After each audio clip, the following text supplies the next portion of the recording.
In a landmark display of unwavering commitment to promoting gender inclusion and professional excellence, Inspector General of Police Olukayode Egbetokun, NPM, PhD, has left an indelible mark on the global law enforcement community by hosting the just concluded International Association of Women in Police IAWP conference in Abuja. He not only spurred the initiative of the Policewomen Conference tabled by AIG Aisha Abubakar Baju, but also created a transformative experience for delegates from around Africa who attended the conference. The meeting, a masterpiece of hospitality and intellectual rigor, was held in a serene and comfortable environment, carefully curated by the IGP to foster meaningful connections and idea exchange. Delegates basked in the warmth of Nigerian hospitality, savoring every moment of their stay in the vibrant city of Abuja. In law enforcement, where bravery and resilience seemed like the exclusive persevere of men, a trailblazing heroine emerged to shatter the glass ceiling and pave the way for her sisters in service. AIG Aishatu Abubakar Baju, a paragon of dedication and perseverance, embarked on a quest to safeguard and empower women within the police force, championing the cause of female gender affirmative policy and passionately advocating for the inclusion and dignity of female officers. Her tireless efforts culminated in the landmark introduction of the NPF gender policy and Nigeria Police hosting the International Policewomen Conference for the first time. I lack words to thank the Inspector General of Police. Without him, we can't do anything. So when IAWP sent a letter for us to host, he graciously approved it. In fact, this place that we are doing, he has not even commissioned it, and he allowed us to use it. So we can't thank him enough. But since his inception into office, he has been focusing on transforming the police. And one of the key issues is making the Nigeria police gender responsive. The world over, everything is about collaboration. Crime and criminality has no boundary. So if you don't collaborate to be able to protect the lives and property of your citizens, with their neighbors, you have share intelligence with each other, then you see proliferation of this crime and criminality in between, across the countries. So we have to sit together, strategize, and put in the best structure for us to be able to find crime within the African continent. And we are ready to change, we are ready to bring all the necessary change. So, and without mental health, to do police work, you have to have the right mental health. Otherwise, of course, it's going to be a disaster. So, and then the issue of gender-based violence is a very serious issue, especially here in Nigeria. Nigerian government has zero tolerance. In fact, during the COVID, all the president and the governors declared state of emergency in terms of gender-based violence. So it is a very serious problem, and we have to find the best way to tackle them. Yes, we spoke today, we talked about leadership, intentional leadership, ethical leadership, for us to be able to make sure that our officers are prepared to take that leadership position. It is not just about representation, just having a woman, but the right woman on the table. And we're intentional about producing leaders, not just managers. But one important thing is what we take home is the issue that we need to be intentional about our development, especially personal development. Because if you want a seat on the table, you must prepare yourself to be able to sit on that table and be able to communicate and add value to whatever that is going on. So we want to, what we have focused on is to prepare our women for the next challenge ahead. This groundbreaking initiative aimed at fostering a more inclusive and supportive environment for women in law enforcement had delegates who share their country's policies on women's inclusion in governance and personal experiences. SSP Moreth Umwenzango, who spoke on Rwanda's process in gender-responsive policing, cited the gender-based violence women faced during the Rwanda unrest and emphasized that it is a monumental achievement that not only marked a significant milestone in the struggle for gender parity, but also testified to the transformative power of courage and conviction.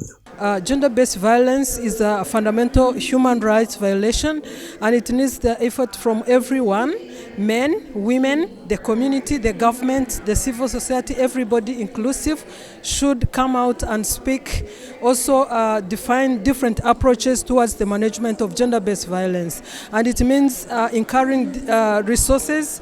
It means allocating a huge budget, and it shouldn't be only the government that can deal with gender-based violence. It means it is the role of everybody, and if you do it alone, you can never define one way that can make gender-based violence be eradicated. But the effort, jointness in planning, in designing, in implementing different initiatives, then everyone can feel inclusive in the process, and that's how we can manage gender-based violence. General Mamofeti of South Africa, Elina Mafuila of Namibia, and DCP Maria Mzuki of Tanzania vowed to inspire a new generation of female officers to strive for excellence and shatter the shackles of discrimination and stereotypes. We appreciate the Nigerian government for hosting us. It was just a perfect ceremony. We're blessed with the ministers that were there, and also the National Commissioner who was also part of us. We really appreciate all the efforts that they have put to make sure that the event becomes a success. You see, when we collaborate, we tend to share the best practices and also to share the challenges. Remember, as African nations, we tend to have people moving around the countries. So the more we learn about the other challenges that the other countries are facing, the better way that we can be able to deal with the issues when they come to their country. So the collaboration between the countries are very important, because in a sense it can actually assist us as the law enforcement to be able to deal with the challenges that we are facing in terms of the fight against crime. We're expecting that we should have more collaboration and inclusivity, because the more we collaborate, the better we can be able to win the fight against crime. And the issue around the inclusion of other role players like the community plays a very vital role in terms of us being able to deal with the issues of gender-based violence. Normally we say the gender-based violence, it happens behind a closed door. So it's very difficult for the police to be able to deal with those issues, because the prevention part of it should start from home. So if we include them in every process that we are embarking on in terms of dealing with these issues, I think we can be able to make an impact as law enforcement agencies. Where I am, in a position where I am, I will always have to be out in terms of policing. When there is a demand for us to be somewhere, I will have to leave everything and go and attend to those issues. But however, we always make sure that we prioritize our families, because we also have the support groups that we are having within our working environment to ensure that we don't leave them behind, because if they are behind, it will create a problem that we cannot be effective in the job that we are doing.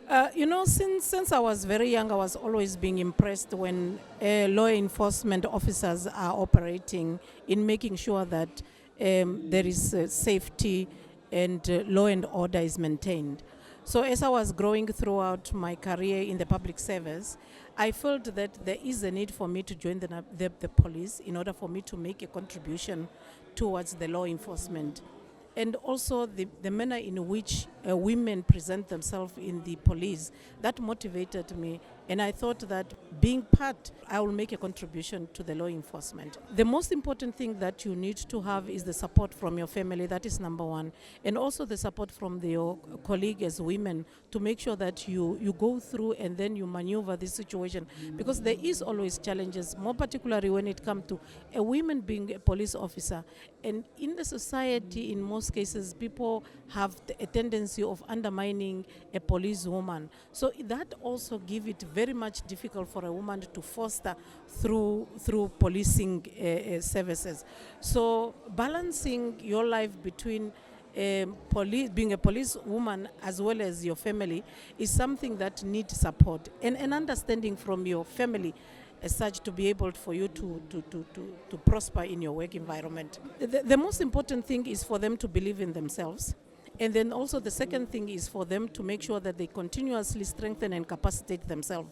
Because sometimes if you are laid back and you think that you are alone in the corner, you will not be able to come forth. So it is important for women to make sure that they network with others. They are part of such sittings like this conference that where we are today, for them to be able to know that, they can come out there one day. I'm very happy to be here because I expect to get a lot of benefits from attending this conference. First of all, it is I'll get interaction with other female police officers. We'll exchange experience from other countries about policing, being a woman in a police force from other countries. That's a very good experience that I'm going to get, and as well as I'm going to get it is a training conference, so we are going to get a lot of lectures and presentations that will enhance our policing capabilities. It's very good. It's very good, and we are doing the policing together with our policemen. We are doing our job together. That's very nice. Myself, my father was a policeman. So seeing my father wearing those beautiful uniforms, I was motivated to become a police officer. First of all, it was very difficult. Yeah, my husband is not a police officer, so he doesn't understand me when I'm going to night shifts and what transfers. For example, now I've been shifted to Dodoma, the new capital city of Tanzania, from Dar es Salaam. My husband and my children are in Dar es Salaam. I am in Dodoma, so it's very difficult, as you know it. Lectures on women's mental health took the stage, with Dr. Maimuna Abdullahi resounding the importance of women taking charge of their mental health and calling for proper sensitization in the fight against these challenges. It's a beautiful idea to get women together, women police, to talk about mental health, talk about security and challenges and the safety through collaboration and inclusivity, which is basically the theme. It's an amazing idea. The fact that we're able to sit down together, talk about vulnerability, talk about resilience, because we keep trying to belittle how we are feeling and masking how we really feel. So it's important we have an avenue to talk about it freely so that we can actually accept it and begin to do something about it. I think we are, but I think we have to do a lot more on awareness. You cannot embrace something you don't know. There is so much secrecy shrouding mental health and stigma, so people don't feel comfortable to talk about it. So I believe the more we create awareness on mental health, the more people embrace it, because it's a fact of life. Many people are not doing okay, and it's okay to talk about it. Every woman out there, you are amazing, and you are doing amazing things. But in order to do that and do it even better, please take care of yourselves. You cannot give from an empty cup. A retired Assistant Commissioner of Police from Ghana, Dr. Patience Kwaye, while enlightening force women on embracing leadership for a better future, called for a collaborative culture and proper enhancement in decision-making. My advice is that we've been talking about women empowerment, and it's a powerful tool that we need to be able to develop ourselves. And then also we need love among ourselves, because from what we all know, we always say that women are their own enemies. People say that it's because of what they have gone through in the hands of other women.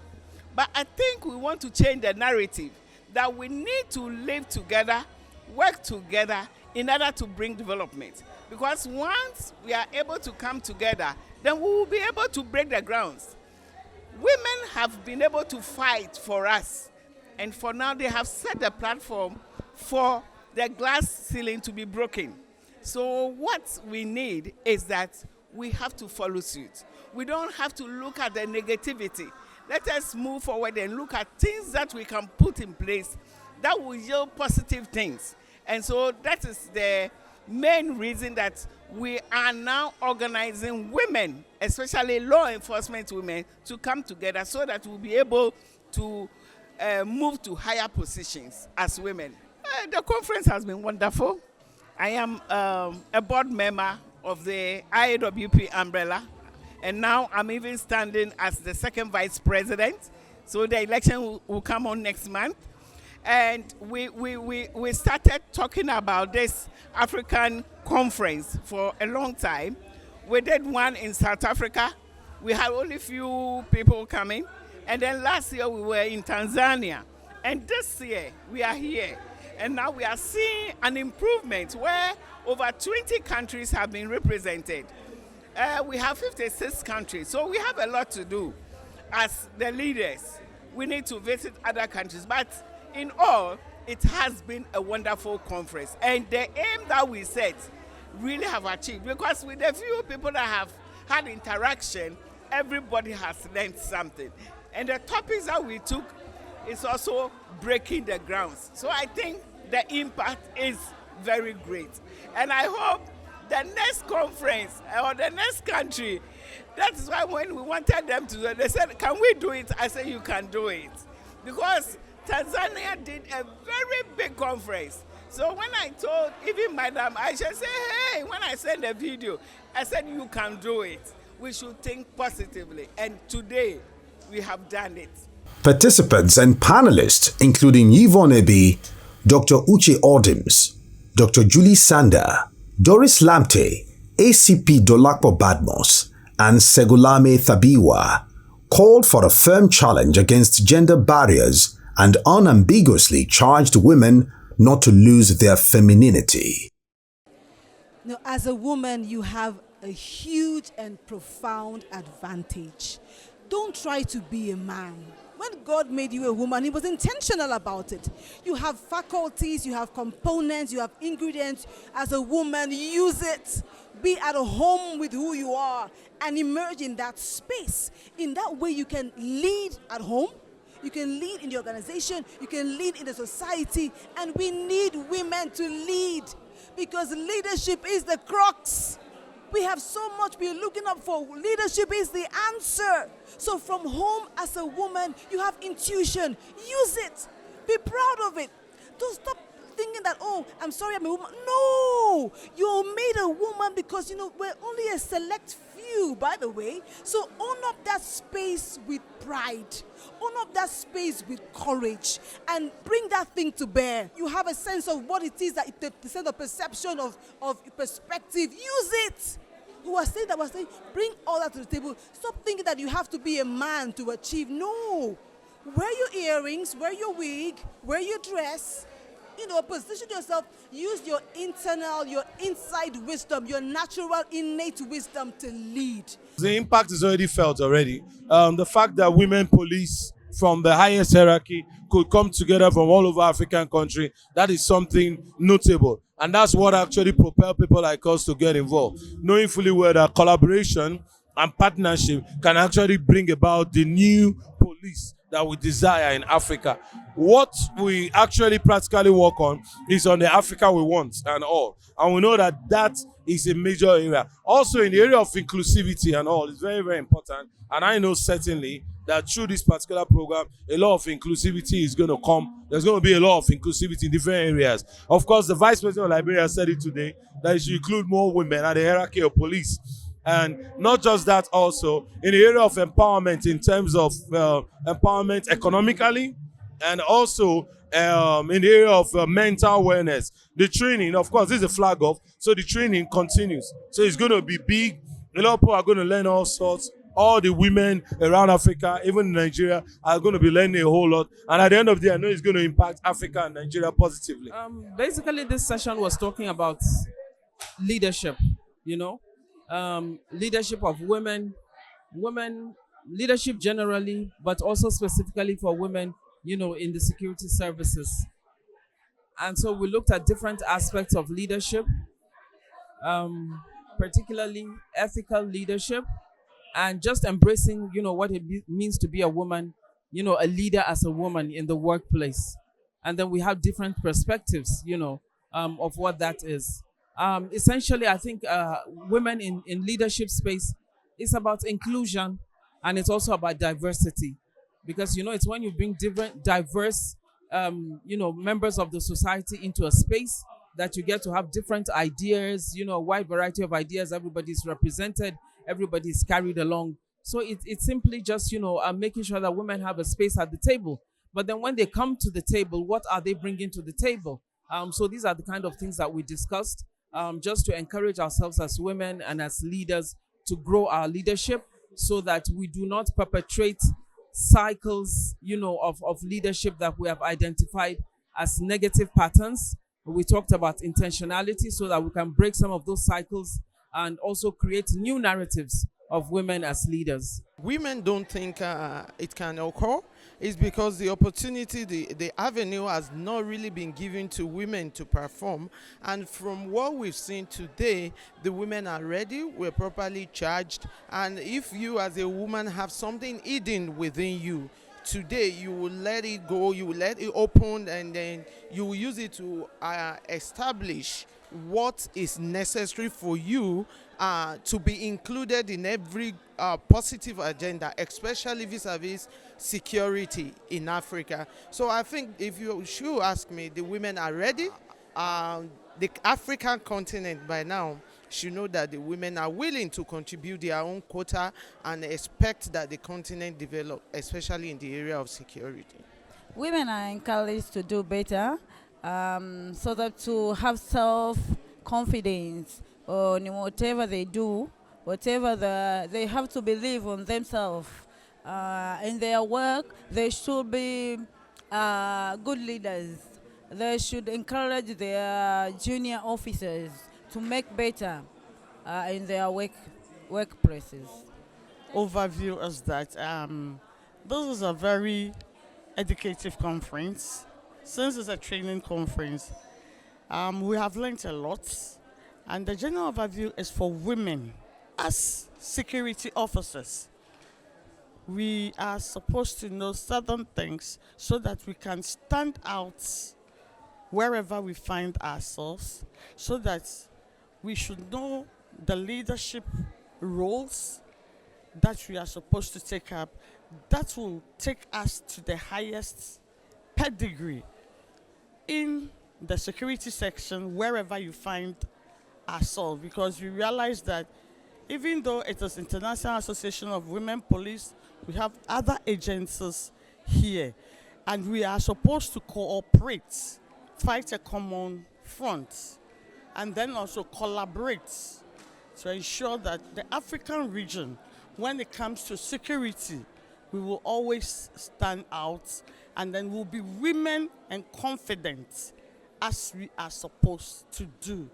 Because most of we women sometimes are not able to take up challenging roles because we find ourselves as women. But this conference has really brought out the best in us so that we can also stand out as women and at least match up to our fellow men and take up any form of responsible position that is given to any woman. So for me, basically, it's been very insightful conference.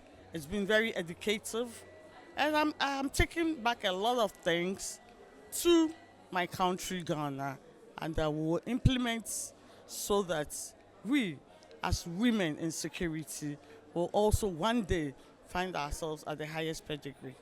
They praised the insightful presentation, recognizing the significance of innovative policing strategies in building trust and fostering safer communities in Africa.